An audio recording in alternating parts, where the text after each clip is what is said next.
देखो शांत रहेगा चित्त, बात करने का मन नहीं करेगा। हर गाड़ी में ब्रेक होता है, अगर ब्रेक ना हो तो वो नष्ट हो जाएगा। आपकी जीवन गाड़ी में संयम रूपी ब्रेक होनी चाहिए। आप ब्रेक को भूले हुए हैं, संयम रूपी ब्रेक ही नहीं है। जो मनाया बोल रहे, जो मनाया खा रहे, जो मनाया देखा है, जहां मनाया खड़े हैं, जैसा मनाया व्यवहार कर, नहीं है उपासक का लक्षण नहीं है। आप इस शरीर का राग पुष्ट कर रहे हो। शरीर का राग पुष्ट होगा तो वासनाओं की धूम मचेगी, वासनाओं के वशीभूत होकर आचरण करोगे, दुर्गति हो जाएगी। कुछ नहीं सुनाई देता, कुछ देखने की वो अलग दृश्य होता है। आपकी दृष्टि में अलग ही चल रहा है, अलग ऋतु चल रही है, अलग सौंदर्य चल रहा है, अलग बातें चल रही। खोए हुए हो आप, ये आनंद लेने के लिए आए हो, बहुत होश में। अगर हम सात्विक भोजन करेंगे, अल्प भोजन करेंगे तो विक्षेप से बच जाएंगे। जो आपका मन बार बार भजन से हटकर भोगों में जाता है, ये विक्षेप है। जो पूर्वकृत पापों से अंतःकरण मलिन है, वो क्षण में नष्ट हो जाएगा। आप एकाग्रचित होकर जो ही प्रियालाल के स्मरण, वो भस्म हो जाएगा, उसमें सामर्थ्य नहीं। ये विक्षेप बहुत घातक है। बार बार वृत्ति नाम में लगा और भाग करके संसार में जा रही, रजोगुण तमोगुण आहार, ये रसेंद्री बहुत, जैसे दुग्ध है, खीर है, घृत है, पवित्र वस्तुएं हैं, पर ये मात्रा से अधिक ले लो तो तमोगुण पैदा कर देंगी। है सात्विक, तमोगुण पैदा कर देंगी। मात्रा, प्राण पोषण होता रहे, शरीर को अपना मैं मानकर रसेंद्री जिस स्वाद पूर्वक जो हम पाते हैं, ये भजन नहीं होने देता। बहुत ही अनुभव की बात है, क्योंकि जीवन इसी में गया है। अगर हमारा भोजन सात्विक हो, अल्प है, तो आप देखो पहले जैसे एकादशी रहते थे तो स्वाभाविक उस दिन ज्यादा भजन होता था थोड़ा। तो अगर हम रोज ऐसा अभ्यास कर लें, अल्प आहार करें, देखो शांत रहेगा चित्त, बात करने का मन नहीं करेगा। और जब अधिक भोजन, तो आप भोक्ता बन करके अधिक पा रहे हैं ना, यही तो आपके सब इंद्रियों को खुला छोड़ देगा। ये जो आपके इंद्रियों पर शासन करने का स्वभाव, हर गाड़ी में ब्रेक होता है, अगर ब्रेक ना हो तो वो नष्ट हो जाएगा। आपकी जीवन गाड़ी में संयम रूपी ब्रेक होनी चाहिए। हर इंद्री पर आपकी दृष्टि होनी चाहिए। इस समय किसका वेग है? जनेन्द्री का कि रसेंद्री का, नेत्रेंद्री का कि वाकेंद्री का, उदर का वेग है, किसका वेग है? हर समय सावधान, संयम रूपी ब्रेक बिल्कुल। जैसे कोई भी रास्ते पे चलता है ना, तो पैर भी ब्रेक में बिल्कुल सावधान, जरा तुरंत। आप ब्रेक को भूले हुए हैं, संयम रूपी ब्रेक ही नहीं है। जो मनाया बोल रहे, जो मनाया खा रहे, जो मनाया देखा है, जहां मनाया खड़े हैं, जैसा मनाया व्यवहार कर, नहीं है उपासक का लक्षण नहीं है। सात्विक भोजन बहुत जरूरी है, बहुत जरूरी। पर भाई रोज सुन लो, पर मानोगे नहीं तो कोई फर्क। अल्पाहार करो, देखो कितना अच्छा लगता है। बढ़ रहा है, चर्बी बढ़ रही, पेट बढ़ रहा है, वजन बढ़ रहा है, भजन नहीं हो रहा है। आप कहते भजन नहीं हो रहा, क्यों नहीं हो रहा है भजन? आप गृहस्थ हैं, बहुत मेहनत करते हैं, आपका ठीक है। जितना समय भजन में मन लगे, बीच बीच में नाम स्मरण किया, समर्पित कर दिया, सारे सेवा कार्य भी, वो भी भजन हो गया। समझिए, इन्हीं के राग के त्याग को वैराग्य कहते हैं, और वैरागी ही अनुरागी होता है। जगते हुए फिरे वैरागी, वृंदावन रस में अनुरागी। जब तक ये जग का मतलब हम बाहर देखने लगते हैं, यही है जग। इससे राग छोड़ो, सबसे छूट जाएगा। मूल यही है, इंद्रियों के राग, मन के राग, शरीर के राग, इसको समझो, अध्यात्म को समझो। भूल मत करो, भूल मत करो। इसको सजाने का मतलब है बंधन दृढ़ कर रहे हो। समझो, ये शरीर तुम नहीं हो। या अंगूठी, यहाँ वो चैन सोने की, और ये वो, आप इस शरीर का राग पुष्ट कर रहे हो। शरीर का राग पुष्ट होगा तो वासनाओं की धूम मचेगी, वासनाओं के वशीभूत होकर आचरण करोगे, दुर्गति हो जाएगी। और वही हो रहा है, हम शरीर राग पुष्ट कर। हाँ, नहीं भाई, जैसी परिस्थिति, आप धनी हो ठीक है, आपके पास है, पहनो, राग पूर्वक नहीं। अगर राग पूर्वक तो फिर वासनाएं बढ़ेगी, रजोगुण बढ़ेगा, वो आपको बांध लेगा, स्वाभाविक है। प्रियाजू को अर्पित करो, प्रसादी आभूषण, प्रसादी वस्त्र। गृहस्थ हो तो, विरक्त हो तो बस जो गुरु ने वस्त्र दिया उसी रहने से, आजीवन उसी रहने से, कुछ भी परिवर्तन नहीं, कुछ भी अधिक नहीं, एक भी वस्तु अधिक नहीं, जैसे जितना वैसे ही। विरक्त होने के बाद शरीर का श्रृंगार नहीं, ये शरीर का श्रृंगार नहीं है, ये दासत्व है। वृंदावन की रज और स्वामिनी का प्रसादी चंदन और गुरु परंपरागत तिलक की आकृति, ये हमारे शरीर का श्रृंगार नहीं है, ये हमारी स्वामिनी जी के दासत्व का स्वरूप है। लेकिन किसी भी तरह से शरीर को श्रृंगारित करना, राग को पुष्ट करना है। श्रीपाद कह रहे अप शुष्क फलादि भक्षयन, रूखा सूखा फल अन्न जो मिल जाए भक्षयन, प्राण पोषण के लिए डाल लो, उस पे बुद्धि अपने जहां सुनते हैं ना, क्या है आज खीर, आज ये, आज वो वस्तु, तो पहले आपका चिंतन बना, संभालना, चिंतन बना रागात्मक। अच्छा, आप एकाग्र हुए, हर्षित हुए, गए, वो वस्तु तो बाद में सेवन करेंगे, वृत्ति तो पहले आपने खराब कर ली। आपको सुनकर हर्ष नहीं होना चाहिए।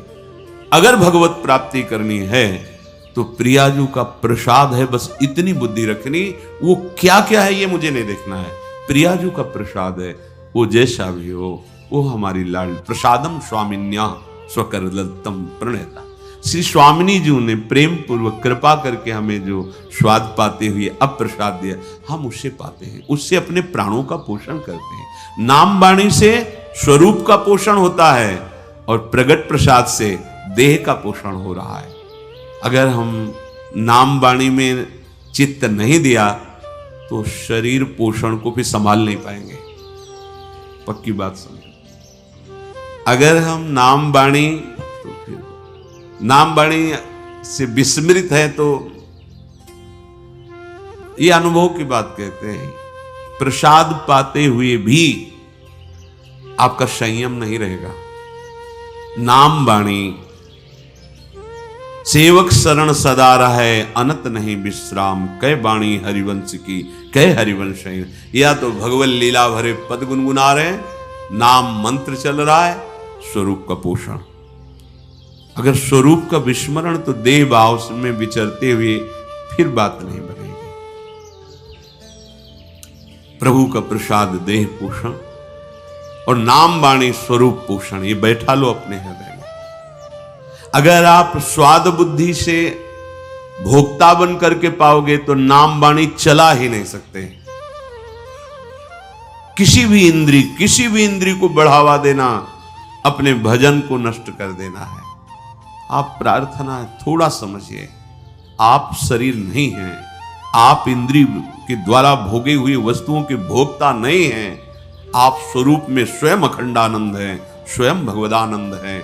आप अपने आनंद को भूलकर जो शरीर भाव से विषयों में विचर रहे हो, कभी आनंद का अनुभव नहीं होगा। आप लौटोगे तो देखेंगे आपके अंदर कोई इच्छा ही नहीं रह जाएगी, इतना अंदर आनंद भरा हुआ है। आनंद समुद्र हो तुम, कैसे समझाएं।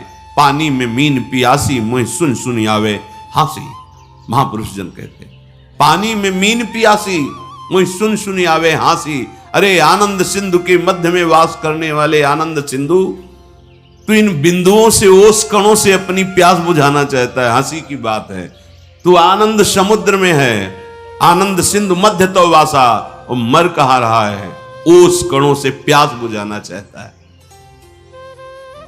रसेंद्री को संभालिए, बार बार प्रार्थना है, नहीं पछताओगे। ऐसे दिन कटते चले जाएंगे, ऐसे दिन। जब भजन में मन लगता है ना तो सब कुछ व्यर्थ लगता है। आप जिस कार्य के लिए निकले हो, या जिस कार्य के लिए आप वृंदावन वास कर रहे हो, या सत्संग सुन रहे हो, आपकी कितनी तन्मयता है। आप देखते हो अपनी वृत्ति को कहां है, कितनी देर मंत्राकार रहती है, कितनी देर प्रभु में रहती है, कितनी देर विषयों का चिंतन करती। देखो आप अंदर वही बहिर्मुख बने प्रपंचा आसक्त, कैसे कैसे उस परमानंद का अनुभव करो। हम कहते जो गृहस्थ में है, थोड़ा नाम जप कर रहे हैं, वो अपने गृहस्थ कार्य को भगवत समर्पित कर रहे हैं, ठीक है। आपके लिए तो 24 घंटे प्रभु ने केवल भजन के लिए दिया है। जो वृंदावन वास कर रहे हैं, वैराग्य भाव से रह रहे हैं, 24 घंटे भजन के लिए, प्रमाद के लिए तो कोई 1 मिनट भी आपके लिए नहीं है। अब आपको क्या चिंता है? ना आपको शरीर पोषण की चिंता है, ना आपको, सब प्रियाजू के चरणों में अर्पित कर दिए। तो अब 1 मिनट भी भजन छोड़ना ये आपके लिए बहुत हानिकारक है। किसके लिए? अच्छा खा लिया, प्रमाद युक्त होकर पड़े हो, जिसे तुम अच्छा समझते हो अच्छा नहीं है, वो सब मल बन जाएगा। नाम जप, मंत्र जप, प्रभु के पद गान। रोना आता है आपको कभी एकांत में? तड़पना आता है आपको? कभी आप चिल्ला के रोए एकांत में देख प्रियाजू? कभी हृदय में ऐसी पीड़ा हुई, क्या करूं, कहां जाऊं, कैसे कैसे प्रभु मिले? हे नाथ अब कैसे मिलोगे? रोज का रोज मन की प्रवृत्ति को देखता हूं, प्रभु आपके योग्य नहीं, आप कैसे? चिल्ला चिल्ला के रोना आता है। क्या करूं, कहां जाऊं? ओ अंदर अंदर पता नहीं कब शरीर छूट जाए, प्रभु आपका दर्शन नहीं हुआ, अभी कोई स्थिति प्राप्त नहीं हुई, अभी निरंतर मंत्र नहीं चल रहा। ये कभी आप विचार करते हैं? कभी आप इस स्थिति को झांकते हैं? रोज प्रवचन हो रहा, टाइम से सुन लिया, रोज अपनी दिनचर्या खाया पिया, बस आप देखो तो आपके अंदर क्या चल रहा है। ये कोई ऐसा थोड़ी कि भाई ड्यूटी है, अब बोल दिया और तुमने सुन लिया और बस चल दिया, ऐसा नहीं है।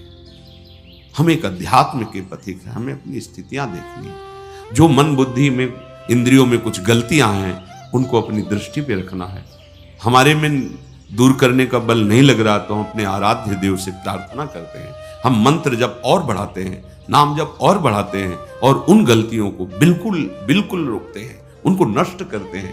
क्योंकि यही है नाम जप मंत्र जप से, आप देख लेना, आप जो चाहेंगे वो हो जाएगा।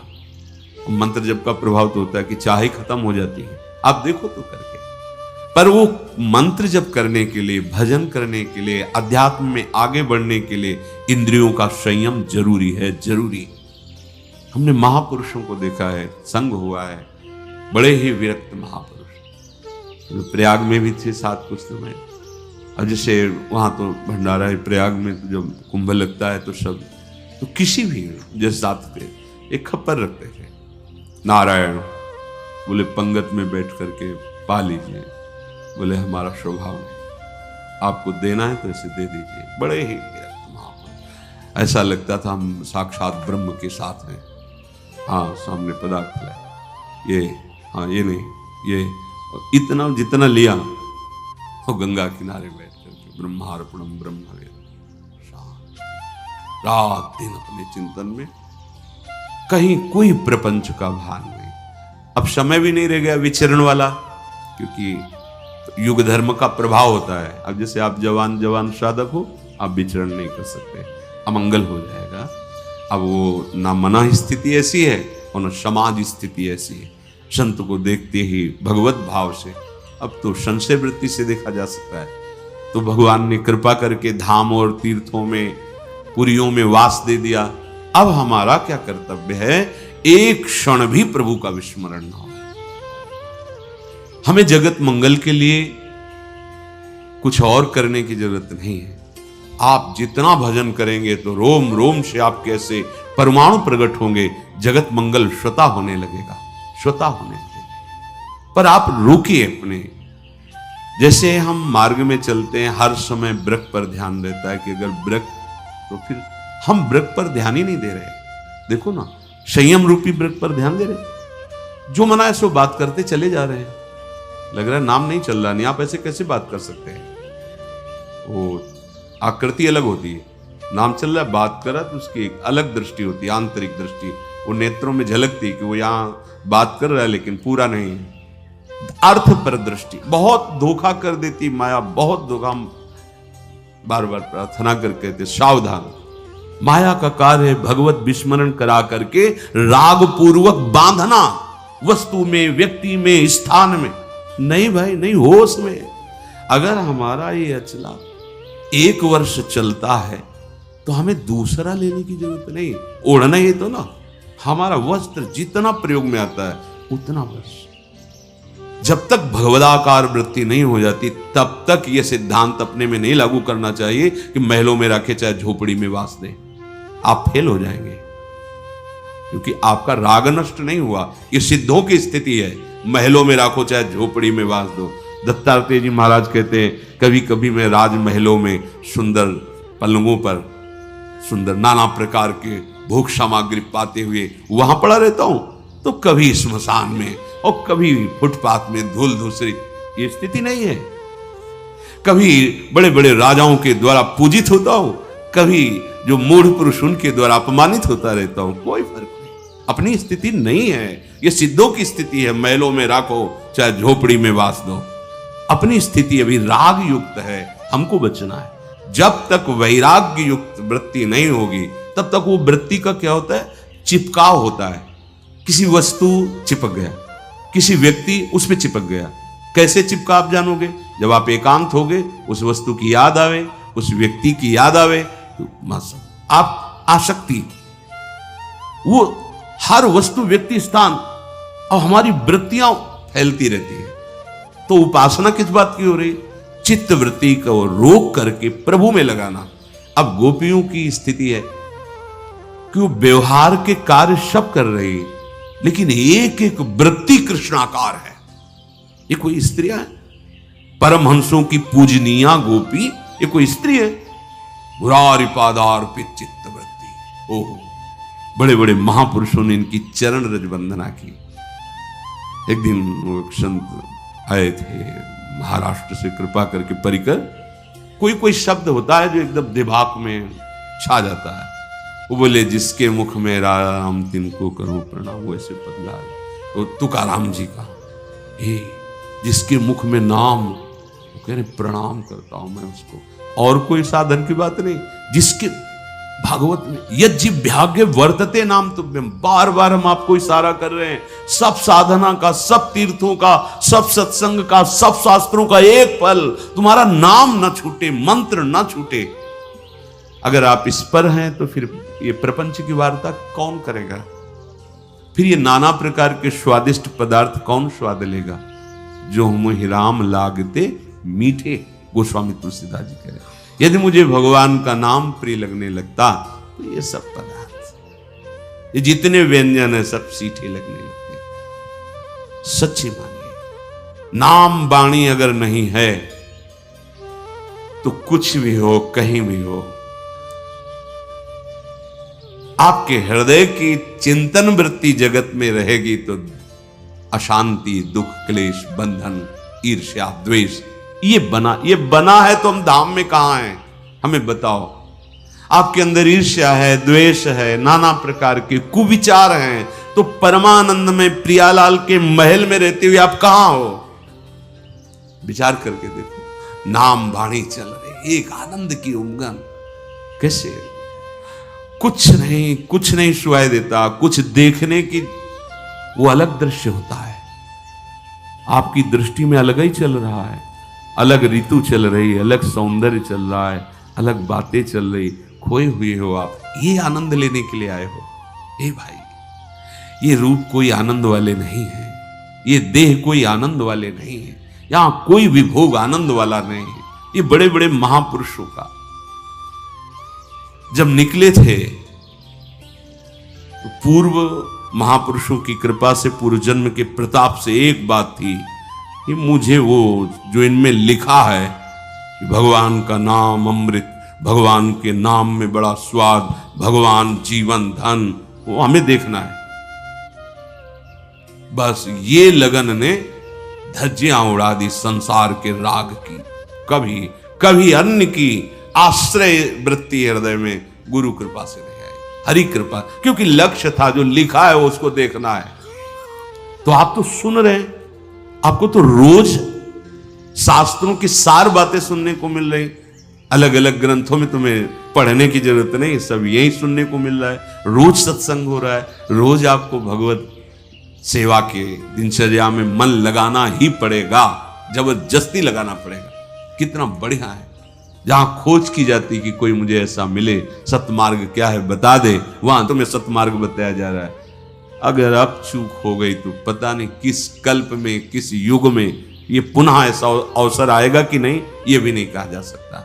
बार बार तो बनत नहीं, यह संजोगन हो, मानुष तन वृंदा विपिन रसखन संगी। ये जो कृपा हुई, सच्ची कहें जो कृपा हुई है, मतलब इसका अनादर मत करो। बड़ी कृपालु प्रभु, भजन के लिए हमें समय दे दिया।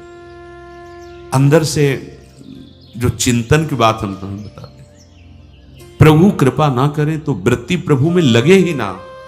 प्रभु कृपा ना करे तो एक मिनट के लिए भगवत मार्ग के लिए समय माया दे ही ना। देखो ना आंख खोलकर, अभागी जनों को सत्संग के लिए समय नहीं दिया जाता, अभागी जनों को भगवान नाम जपने के लिए समय नहीं दिया जाता, अभागी जनों को सतमार्ग में चलने वाला विवेक नहीं प्राप्त होता। अहो भाग्य, अब चूक मत करो। इस जन्म में मुझे प्रभु चाहिए, प्रभु साथ रहे, प्रभु स्मरण साथ रहे, बार बार जन्म मरणो इसकी कोई परवाह नहीं, पर ऐसी स्थिति हो जानी चाहिए प्रभु के सिवा कोई आश्रय, कोई राग नहीं। ये स्थिति चाहिए हमें। मोक्ष नहीं चाहिए हमें, बार बार जन्म हो तो भी कोई परेशानी नहीं, पर प्रभु के साथ हो, प्रभु की स्मृति में हो। हम बार बार वृंदावन में जन्मे और ऐसे महारानी जी का जस गावे तो हमें क्या परेशानी है? हमें कभी मोक्ष न मिले, हम सब बार बार जन्मे, ऐसे ही रोज श्री जी की जय जयकार हो, उनकी सेवा हो, नाम गुण कीर्तन हो, इससे बड़ा परम पद और क्या होगा? नहीं चाहिए मोक्ष, पर हमारी स्थिति, ये अंदर की स्थिति होनी चाहिए। अगर अंदर की स्थिति भोगों में है, राग द्वेष में है, तो आप वो फिर ना तो इधर समझ पा रहे हो ना इधर समझ पा रहे हो, बीच बीच में जीवन गंवाना ठीक नहीं है। गृहस्थी में जो है, भोगों में जो लगे हुए हैं, तो जगने का चांस है कि भाई सोए हैं कभी तो जगेंगे, जब जगेंगे तो होश आ जाएगा। लेकिन आप जग करके सोने का नाटक कर रहे हैं। अब आपके ऊपर क्या उपाय किया जाए? सोया हुआ पुरुष तो जगने का चांस है, लेकिन जगा हुआ पुरुष सोने का नाटक करे तो कैसे जगाया जा सकता है? इसलिए बहुत सावधान। अपि शुष्क फलादि भक्षयन क्षुधितो निर्झरवा विवम तृषा। भूख लगे तो रूखा